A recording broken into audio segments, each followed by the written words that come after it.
নমস্কার বন্ধুরা, আপনারা দেখছেন আমার ইউটিউব চ্যানেল সত্যের সন্ধানে। আমি শুভাশিস। আপনাদের প্রত্যেকেই জানেন যে কয়েকদিন আগেই প্রায় 26,000 চাকরি বাতিল করেছে সুপ্রিম কোর্ট। পশ্চিমবঙ্গের 2016 সালের যে প্যানেল ছিল, সে পুরো প্যানেলটা বাতিল করেছে সুপ্রিম কোর্ট। তার পরবর্তী সময় মুখ্যমন্ত্রী মমতা ব্যানার্জি ঘোষণা করেছেন যে রিভিউ পিটিশন করবে রাজ্য সরকারের পক্ষ থেকে, এবং সেখানে তিনি হচ্ছে যে আইনজীবী হিসেবে অভিষেক মনু সিংভিকে তিনি নিয়োগ করেছেন। আরও কয়েকজনের নাম বলছেন, তার মধ্যে থেকে অন্যতম হলো যে অভিষেক মনু সিংভি। তিনি কি বলছেন এই রিভিউ পিটিশন সম্পর্কে আপনারা শুনুন উনি কি বলছেন, এবং তার সাথে বিরোধী পক্ষের যে আইনজীবী আছে বিকাশ রঞ্জন ভট্টাচার্য, উনি কি বলছেন এই প্যানেল বাতিল নিয়ে, রিভিউ পিটিশন নিয়ে। সম্পূর্ণটা আপনারা শুনুন, তারপরে আমি বিশ্লেষণে যাচ্ছি। देखिए, ऐसा है, मेरा इसमें निकटतम संबंध है, इसलिए मैं आपको डिटेल्स नहीं दूंगा।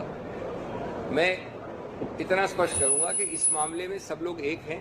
राहुल गांधी जी, जिनका बात हुई मेरे से, माननीय मुख्यमंत्री पश्चिम बंगाल की भी बात हुई, उन्होंने तो बल्कि वक्तव्य में, स्पीच में कहा कलकत्ता में। और मैं एक्चुअल केस में अनटेंटेड एक कैटेगरी थी, उनके लिए पेश भी हुआ। मैं कभी मिक्स नहीं करता हूँ। तो जहाँ तक टेंटेड अनटेंटेड का सवाल है, जो मुद्दा नंबर 1 है, उसमें हमारी दलील बता रहा हूँ मैं, सिर्फ क्या होता है नहीं कह रहा हूँ। दलील ये थी कि जो अनटेंटेड है, जिसपे सीबीआई खुद मानती है कि कोई टेंट नहीं है, कोई गलती नहीं मिली, कोई कागज में फोर्जरी नहीं मिली, इत्यादि इत्यादि, उनको आप सेवरेबल कर दीजिए, अलग कर दीजिए, साफ कर दीजिए, और बाकियों को आप दंडित कर सकते हैं। हमारा मानना है कि उच्चतम न्यायालय ने हमारे पक्ष में काफ़ी मजबूती पाई, लेकिन अंततोगत्वा उन्होंने सोचा कि बहुत बड़ा काम होगा, इसलिए उन्होंने सब कुछ को निरस्त कर दिया। अब वो चैप्टर खत्म हुआ है, उसमें न्यायिक रूप से जो रिव्यू हो सकता है, पुनर्निरीक्षण हो सकता है, वो किया जाए। यही संदेश मेरे जरिए और वैसे भी माननीय राहुल गांधी जी ने और माननीय मुख्यमंत्री ने कन्वे भी किया है। साथ साथ मैं आपको एक और चीज बता दूं, उसी बेंच ने परसों सीबीआई को स्थानांतरण करने के लिए, जो उसमें पेश हुआ हूं मैं परसों, जो दलील थी, उसको निरस्त किया। कहा है कि अगर कोई कैबिनेट निर्णय लेता है कि हमको सुपर न्यूमरी पोस्ट शायद क्रिएट करनी है, संभव है क्रिएट करें, सुझाव है क्रिएट करें, तो उस कैबिनेट निर्णय के आधार पर मैं इनका निर्णय कैबिनेट का मैं स्थानांतरण नहीं कर सकता सीबीआई। तो वो निरस्त भी हुआ है, लेकिन अभी इसका प्रोसेस लंबा होगा। आप भी जानते हैं, उच्चतम न्यायालय अंतिम न्यायालय होता है, तो पुनर्निरीक्षण के जो पैरामीटर्स हैं वो संकीर्ण होते हैं, उनके अंतर्गत जो होगा। लेकिन राहुल जी इसमें एकजुट लगे हुए हैं, ममता जी भी लगी हुई, और मैंने इसमें जो कुछ हो सकता है इसमें योगदान किया है। স্যার, মাইকেল মধুসূদনকে মনে পড়ছে অলিক কুনাট্যরঙ্গে মজে লোক রাড়ে বঙ্গে। কোনো কুনাট্য দেখলাম নাকি? আজকে শিক্ষামন্ত্রীর সঙ্গে চাকরিহারাদের 2.5 ঘন্টা বৈঠক হলো, এসএসসি চেয়ারম্যান উপস্থিত ছিলেন। সেখানে কি কথা হয়েছে আপনি নিশ্চয়ই জানেন স্যার। যোগ্য এবং অযোগ্যের সার্টিফাইড কপি তারা পাবলিশ করতে বলেছেন, লিস্ট, যারা চাকরিহারা শিক্ষক, এবং এসএসসি বলেছে, চেয়ারম্যান বলেছেন যে পাবলিশ করা সম্ভব। এ বিষয়ে কি বলবেন স্যার? সম্ভব যদি হয় তাহলে ওরা আদালতে এতদিন ধরে শুনানি হচ্ছে, সেখানে বললেন না কেন?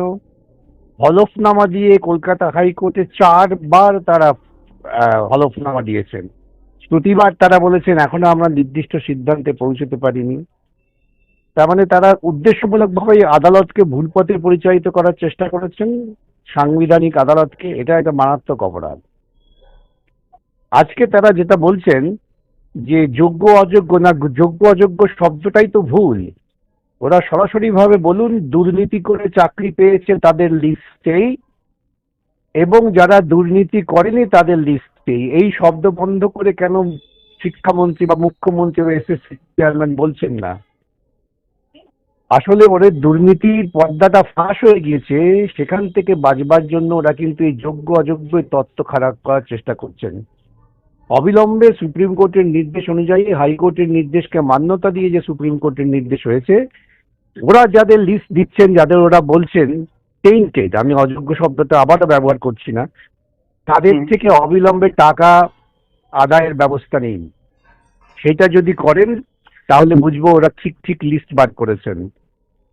তারপরে তো অন্য প্রশ্ন, সুপ্রিম কোর্ট আদৌ তাদের এই বক্তব্য গ্রহণ করবেন কি করবেন না, সুপ্রিম কোর্টের বিচার্য। কিন্তু গ্রহণ করবেন না, সাধারণ আইনে যা আছে তাই থেকে আমরা বলতে পারি। কিন্তু যেটা মারাত্মক প্রবণতা, যে একজন শিক্ষামন্ত্রী, এসএসসি চেয়ারম্যান, তারা আন্দোলনকারীদের কাছে আবার বিভ্রান্তি সৃষ্টির চেষ্টা করছেন। এরা এতটাই দুর্নীতিতে ডুবে আছেন যে এরা কোনো সুনীতির কথা ভাবতেই পারছেন না। স্যার, আপনি যেটা বললেন সেটারই প্রতিধ্বনি করে বলছি, আবারও বলছি, আমি তো অবশ্যই, আমরা লেম্যান, আমরা আইনের মানুষ নই, কিন্তু স্বাভাবিক বুদ্ধিতে একটা জিনিস কিছুতেই বুঝতে পারছি না, যে যদি যোগ্য এবং অযোগ্য কোট আনকোট তাদের সার্টিফাইড লিস্ট থেকেই থাকে, তাহলে সেটা আদালতের সামনে প্রকাশ করা হলো না কেন? এর একটা আভাস এসএসসি চেয়ারম্যান দিয়েছেন। তিনি বলেছেন কোট আনকোট আদালত সেরকম কিছু চাননি। এটা কি সত্যি? আদালত চাননি মানে? এই সমস্ত লোক এরা আসলে মমতার ছত্রছায়া থাকলে বোধহয় সত্য কথা বলতে এরা ভুলে যান। আদালত, কলকাতা হাইকোর্টের ডিভিশন বেঞ্চের জাজমেন্টটা পড়ুন। এসএসসি চেয়ারম্যান নিশ্চয়ই জাজমেন্টটা পড়তে পারেন এবং তার ইংরেজির অর্থ বোঝেন। তাদের কাছে বারবার 4বার তারা অ্যাফিডেভিট ফাইল করেছেন, 4বার। সুপ্রিম কোর্টে তারা কোনো অ্যাফিডেভিট ফাইল করে কিন্তু বলেননি যে আমরা হাইকোর্টে দিতে পারিনি, আপনার কাছে দিচ্ছি। কেন সুপ্রিম কোর্টও বারবার বলেছেন যে বলো তোমরা যে কি করে পার্থক্য করবে। আমাদের সওয়াল ছিল পার্থক্য করা যাবে না, যেহেতু গোটা নিয়োগ প্রক্রিয়াটাই দুর্নীতিগ্রস্ত। কিন্তু ওরা তো বিশ্বাসযোগ্য কোনো তথ্য হাজির করতে পারেননি। আজকে ওরা এই ছেলেগুলোকে বিপদে ফেলবার জন্য বা এই ছেলেগুলোকে উৎসাহিত করছেন সংবিধান বিরোধী কাজ করবার জন্য, যেটা ওরা কাজ করে অভ্যস্ত। হ্যাঁ স্যার, আমিও আরেকটা জিনিস বোঝার চেষ্টা করছি। মানুষ জানতে চাইছেন, আপনার মুখ থেকেই জানতে চাইছেন, যে আমরা জানতে পারলাম শিক্ষক চাকরিহারা প্রতিনিধিদের কাছ থেকে যে এসএসসি চেয়ারম্যান বলেছেন যে 21 তারিখের মধ্যে লিগ্যাল ওপিনিয়ন নিয়ে 21 তারিখের মধ্যে ওএমআর শিট তারা 22 লক্ষ তারা পাবলিশ করবেন এবং যোগ্য এবং অযোগ্যের লিস্টও পাবলিশ করবেন। এর জন্য লিগ্যাল ওপিনিয়নের কি প্রয়োজন? কোনো প্রয়োজন নেই। কলকাতা হাইকোর্ট ডিভিশন বেঞ্চের জাজমেন্টেই বলা আছে যে তুমি ওএমআর যা সব পাবলিশ করো, ও লিগ্যাল ওপিনিয়ন কি নেবেন? কলকাতা হাইকোর্টের জাজমেন্টের মান্যতা দিন। কলকাতা হাইকোর্টের জাজমেন্টে সুপ্রিম কোর্ট ইন্টারফেয়ার করেনি। মানে আবার বলছি যে এরা দুর্ভাগ্যজনকভাবে, সকলেই হয়তো সমাজে শিক্ষিত বলে পরিচিত, কিন্তু এরা নির্বিবাদে অসত্য কথা বলতেই নিজেদের অনেক বেশি স্বস্তি বোধ করেন। স্যার, আমার ক্যামেরায় একাধিক আহ, আমি বলবো যে মেধাযুক্ত চাকরি প্রার্থী যারা স্যাটিসফ্যাক্টরিলি পরীক্ষা দিয়েছিলেন এবং তারা কোনো সুরাহা পাননি, ফলাফল পাননি, সেরকম একাধিক মানুষের বাইট আমার ক্যামেরায় রেকর্ড করা আছে। আমি যথাসময়ে অবশ্যই পাবলিশ করব। কিন্তু তার আগে একটা জিনিস আমি জানতে চাইছি স্যার, যে মিরর ইমেজ নেই, যেটা আছে সিবিআই এর কাছে আছে। সিবিআই কে কেন মিরর ইমেজ পাবলিশ করতে হবে? মিরর ইমেজ নেই কেন? কি হতে পারে? দেখুন, মিরার ইমেজ তারা রাখেনি কেন? তারা জানে আমরা এতটা দুর্নীতি করেছি। ওরা তো ভাবতে পারেনি যে এই দুর্নীতি নিয়ে মামলা হবে, ওরা ভাবতে পারেননি এই মামলা এত নিষ্ঠার সঙ্গে পালন করা হবে। সেই জন্যই তো ওদের আক্রমণটা আমার বিরুদ্ধে, আমার জুনিয়রদের বিরুদ্ধে, যে এরা এত নিষ্ঠা বলে কেন মামলাটা করলো। আর তো কোনো কারণ নেই। ওরা ভেবেছিলেন যে আমরা এই দুর্নীতি করে পার পেয়ে যাব, আর একবার যদি দুর্নীতি করে পার পেয়ে যাই তাহলে প্রত্যেক নিয়োগের ক্ষেত্রে দুর্নীতি করবো। এটাই ছিল ওদের সুদূর রাজনৈতিক পরিকল্পনা। সেটা ভেস্তে যাওয়াতেই আজকে ওরা যেমন আইনজীবীদের উপর বিক্ষুব্ধ, বারবার দেখবেন ওরা কিন্তু আক্রমণ করছে আইনজীবীদের। একেবারেই ব্যক্তিগতভাবে উদ্দেশ্য আপনাকে। হচ্ছে যে কেন আইনজীবীরা এসব সমস্ত তথ্য বিশ্লেষণ করে আদালতের কাছে পেশ করলো? আইনজীবীরা চুপ করে যেতে পারতেন, যে সরকার যা বলেছেন সেটাকে মেনে নিতে পারতেন। এই হচ্ছে ওদের বুদ্ধি এবং ওদের যুক্তি। এতদিন বলেনি, আজকে যদি ওরা এগুলো বলে তাহলে কিন্তু আরেকটা আইনি বিপদে ওরা পড়বেন। স্যার, একজন পেশাজীবী হিসেবে, একজন নাগরিক হিসেবে আমি কখনোই চাইবো না যে, কেউই চাইবে না স্যার, গতকাল আপনি বলেছেন যে আপনি যথেষ্ট সহানুভূতিশীল, কেউ চাইবেন না যে একজনও যোগ্য এবং স্বচ্ছভাবে নিয়োগপ্রাপ্ত চাকরিজীবীর কোনো ধরনের কোনো আর্থিক বা অন্য কোনো ক্ষতি হোক, মানসিক ক্ষতি হোক। কিন্তু প্রশ্নটা উঠছে যেটা, যে রিভিউ পিটিশন পেশ করা হবে, রিভিউ পিটিশন পেশ করার আইনি সংস্থান কি রয়েছে আমি টেকনিক্যালি জানতে চাইছি। দেখুন, রিভিউ হয় একটা জাজমেন্টে যদি দেখানো যায় যে আপাত দৃষ্টিতেই জাজমেন্টে কিছু কিছু ভুল আছে, সেইটা রিভিউ হয়। আইনের ভাষা হচ্ছে অ্যাপারেন্টলি এরার। যদি এই অ্যাপারেন্ট এরার থাকে জানিয়ে যুক্তি তর্কের কোনো অবকাশ নেই। ধরুন আমি ছাগল নিয়ে আলোচনা করছি, কিন্তু আমি লিখে ফেললাম গরু, অ্যাপারেন্ট এরার, সেটাকে ছাগলটাকে সংশোধন করে গরু করে দেওয়া যায়। হুম। কিন্তু এটা হাইকোর্টের জাজমেন্টের উপর সুপ্রিম কোর্ট তাদের যুক্তি দিয়ে হাইকোর্টের জাজমেন্টের মান্যতা দিয়েছেন। এখানে কোনো অ্যাপারেন্ট এরারের স্কোপ নেই আইনগত দৃষ্টি থেকে, আমি এটা বললাম। তারপরে কি হবে না হবে, সুপ্রিম কোর্ট কি করবেন না করবেন সেটা তো সেটা তখনই পরবর্তীকালে জানা যাবে। বিচার্য। একেবারেই তাই। স্যার, শেষের দিকে একদম একটা প্রশ্ন করতে চাইছি যে প্রাথমিক শিক্ষক নিয়োগ দুর্নীতি নিয়ে কিন্তু মাননীয় বিচারপতি রাজাশেখর মান্থার একাধিক সতর্কবার্তা আমরা সংবাদ মাধ্যমেই জানতে পারছি, আমরা জানতে পারছি। প্রাথমিক শিক্ষক নিয়োগ দুর্নীতির কি পরিণতি অপেক্ষা করে রয়েছে? দেখুন, যদি বিচার প্রক্রিয়া শুরু হয় তাহলে দেখবেন এই প্রত্যেক নিয়োগ দুর্নীতির ক্ষেত্রেই সরকার প্রত্যক্ষভাবে যুক্ত। আমি আপনাকে একটা ছোট্ট উদাহরণ দিই, যে দার্জিলিং জিটিএ হুম শিক্ষক নিয়োগ নিয়ে মামলা চলছে। হুম হুম এই সমস্ত এসএলএসটি হওয়ার পরে যেহেতু মামলা, তখন এক জায়গায় সরকার নিজেই স্বীকার করেছেন যে এতজনের নিয়োগ সেটা বেআইনি ভাবে হয়েছে, অথচ সরকার তার অনুমোদন দিয়েছেন, তার বেতন দিচ্ছেন, এইসব দিচ্ছেন। সেটা নিয়ে আলোচনা চলছে হাইকোর্টে। এখন এটাও একটা বিরাট বিপর্যয়কর পরিস্থিতি তৈরি হবে। প্রাইমারি ক্ষেত্রেও তাই হবে। শিক্ষা ব্যবস্থাটাকে তো দুর্নীতির হাতে ছেড়ে দেওয়া যায় না। স্যার, আমার একেবারে শেষ যেটা প্রশ্ন, যে এই ধরনের একের পর এক ঘটনায় যে তার মানে প্রতিঘাত কি হতে পারে বলে আপনি মনে করছেন স্যার? দেখুন, একটা ব্যাপক সামাজিক আন্দোলন হওয়া উচিত, এবং এটাই হবে যুক্তিসঙ্গত পরিণতি দুর্নীতিকে যদি রোধ করতে হয়। বিষয়টা হলো যে আপনারা দুজনের বক্তব্যই শুনলেন।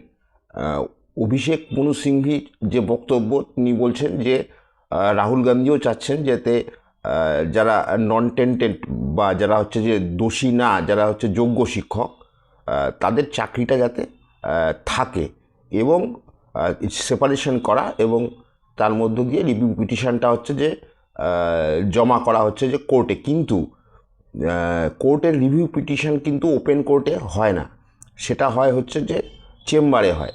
এবং সেখানটায় সুপ্রিম কোর্টের প্রধান বিচারপতি যদি মনে না করেন যে এটা ওপেন কোর্টে করবো, তাহলে করে না। এবং রিভিউ পিটিশনের যে পার্সেন্টেজ, এবং সেটা উনি বললেন যে সংকীর্ণ, খুব চান্স খুব কম রিভিউ পিটিশনে নতুন করে রায় চেঞ্জ করা বা রায় পরিবর্তন করার যে পার্সেন্টেজ, সেটা কিন্তু খুবই কম। বিভিন্ন কেসের ক্ষেত্রে দেখা গিয়েছে রিভিউ পিটিশন হয়তো গ্রহণই করেনি আদালত। সুতরাং এক্ষেত্রে দাঁড়িয়ে এদের যদি রাজ্য সরকারের পক্ষ থেকে নতুন কোনো তথ্য, গুরুত্বপূর্ণ তথ্য যদি পেশ না করা যায় কোর্টে, তাহলে কিন্তু রিভিউ পিটিশন গ্রহণ করার সম্ভাবনা খুবই কম। যেটা বিকাশবাবুও কিন্তু বললেন যে রাজ্য সরকার এর আগে বলেছে তাদের কাছে লিস্ট নেই বা তারা প্রস্তুত না, এবং পরবর্তী সময় তারা হচ্ছে যে এখন যদি আবার নতুন করে লিস্ট দেয় সেক্ষেত্রে রাজ্য সরকারের সমস্যায় পড়তে পারে। এই কথাটা রাজ্য সরকারের যারা আধিকারিক থেকে শুরু করে মন্ত্রীরা আছে তারাও চিন্তা করছেন যে তারা নতুন করে যদি এখন কোনো লিস্ট দেয়, তারা আইনি কোনো জটিলতায় পড়বে কি না। এই নানা ধরনের সমস্যার জন্য কিন্তু বিষয়টা আরও জটিল হয়ে গেছে, এবং এই রায় পরিবর্তন হওয়ার চান্স খুবই কম। এবং চাকরি যে ফিরে পাবে যারা হচ্ছে যে এই যে প্যানেলটা বাতিল হয়েছে, ফলে পূর্বেই যদি রাজ্য সরকারের পক্ষ থেকে যোগ্য অযোগ্য আলাদা করে লিস্টটা দিয়ে দেওয়া হতো, তাহলে পরে কিন্তু এই সমস্যার সম্মুখীন হতো না যারা হচ্ছে যে যোগ্য শিক্ষক, যারা আজকে কেউ অনশন করছে, কেউ হচ্ছে যে মিছিল করছে, রাস্তায় বসে আছে, তাদের যে জায়গাটায় যাওয়ার কথা শিক্ষা প্রতিষ্ঠানে সেই জায়গাটায় যাচ্ছে না। ফলে শিক্ষা প্রতিষ্ঠানগুলোতে শিক্ষকের অভাবে ভুগছে এবং হচ্ছে যে শিক্ষা ব্যবস্থাটা ভেঙে পড়ছে। আজকে এই পরিস্থিতির জন্য কে দায়ী, আপনারা কি মনে করছেন? অবশ্যই আপনারা কমেন্ট বক্সে জানাবেন। কারণ আজকে যে পরিস্থিতি তৈরি হয়েছে, এই যে এতজন শিক্ষক আজকে তারা চাকরি হারালো, যোগ্যতা থাকা সত্ত্বেও তারা আজকে তাদের নিজের কর্মসংস্থানে সসম্মানে যেতে পারছে না। ফলে তাদের লাইফে যে একটা অনিশ্চয়তা তৈরি হয়েছে, এর জন্য দায়ী কে হতে পারে? আপনারা অবশ্যই আপনাদের কমেন্টে জানাবেন। রাজ্য সরকার দায়ী নাকি বিকাশবাবুরা দায়ী, যারা মামলা করলো? বিকাশবাবুর কথা কিন্তু একটা জায়গায় পরিষ্কার যে একদিকে 26,000 যারা চাকরি পেয়েছিল, আর অন্যদিকে এই দুর্নীতির ফলে যে একটা বড় অংশ প্রায় 22 লক্ষ পরীক্ষার্থী যারা ছিল, যারা পরীক্ষা দিয়েছিল, তারা যে তাদের মেধা দেখানোর সুযোগ পায়নি, তারা মেধার ফলে যোগ্যতা থাকা সত্ত্বেও তাদের মধ্যে থেকে অনেকেও হয়তো চাকরি পেত, তারাও পায়নি। ফলে এই যে একটা বড় অংশের বঞ্চিত যারা আছে শিক্ষক, যারা এখনও দীর্ঘদিন ধরে প্রায় 3 বছর 4 বছর ধরে যারা এখনও রাস্তায় বসে আছে, তাদের বিষয়টাও কিন্তু চিন্তা করার বিষয় আছে। সুতরাং আপনারা কি মনে করছেন যে এই জটিলতা কি কাটবে, নাকি এই জটিলতা আরও বাড়বে? শিক্ষক যারা এখন হচ্ছে যে যারা এখনও তারা মায়না তুলছে, তাদের মায়না আবার যাদের ফেরত দিতে বলা হয়েছে, নতুন করে যারা মায়না তুলছে এখনও, তাদের আবার পুনরায় মায়না ফেরত দিতে হবে কি না? ফলে এই যে পরিস্থিতি, এই পরিস্থিতির জন্য সত্যিকারের কে দায়ী বলে আপনারা মনে করেন, অবশ্যই কমেন্ট বক্সে জানাবেন। আর ভিডিওটি যদি ভালো লাগে অবশ্যই লাইক করবেন এবং শেয়ার করবেন। নমস্কার।